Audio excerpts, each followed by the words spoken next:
Alright, hello guys, welcome back to the Zincraft channel for the very first game review. My name is John, and today we'll be talking about Besiege. This is a game I recently picked up off Steam from Spiderling Studios, and it has been kind of absorbing my life. I've had it for about a week and put about 30 hours into it so far.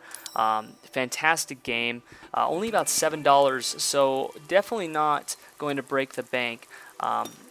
But there's lots to love about this game, especially for someone like me, or someone like if you grew up liking Legos a lot. I mean, this is basically a game that allows you to build little machines, just like I would have done in Legos, and then use them to destroy big old castles and lots of different fun areas. And not only is it destroying, but there's a lot of level variation in this, which is awesome. So it can get very challenging. You know, sometimes it's destruction, a lot of times it's destruction, but the other times it's, you know, moving things from one place to another or getting past certain checkpoints without touching the ground.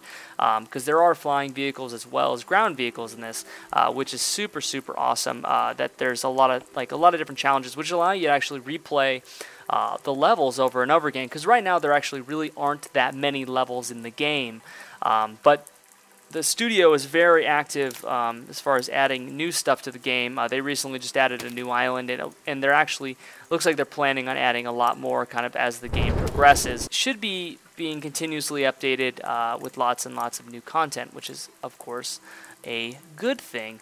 But this allows you, basically the way this game is developed is, you know, it allows for pretty much infinite possibilities on what you want to build. I mean, you could build insane trebuchets, crazy different things, or just completely simplistic little things and just, you know, try out a bunch of crazy different things to destroy these guys and ruin their day.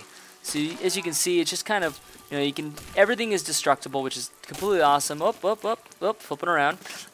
Really cool though. But these infinite build possibilities, I mean, here's a couple different examples of what you can make. Let's load this guy in. Like I said, you could fly, could do lots of different things. This one could drop bombs. I don't remember what that, oh, there it is. But a really beautiful game. Lots and lots of attention to detail.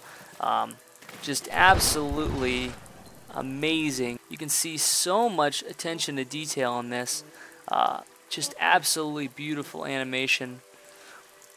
The only problem that I've ran into so far is that there just really isn't a lot of optimization as far as how it runs.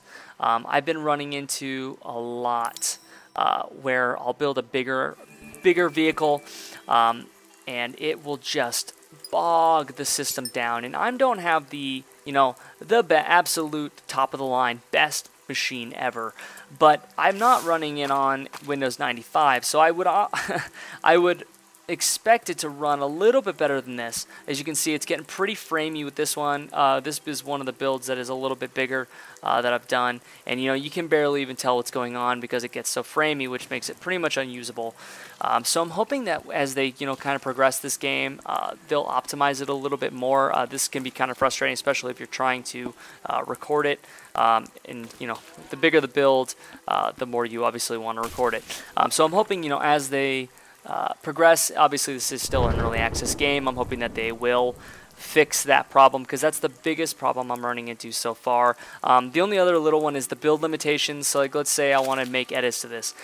Right now you can move up and down the whole thing, but let's say I wanted to, you know, cut out a layer here and then move that separated part down, or add another part onto the side and move it over.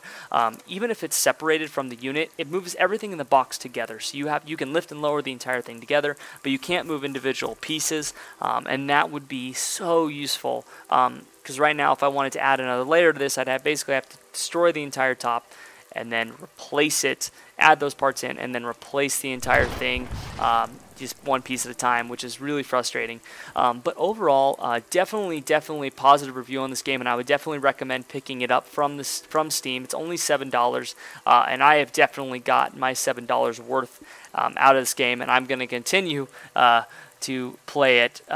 Even though I've gone through all the campaign, I still feel like there's lots I can do. There is an open sandbox mode, which is awesome, and basically you can do whatever you want in there. So, you know, whether you want to build trebuchets, rockets. There's also a pretty active modding scene for this game.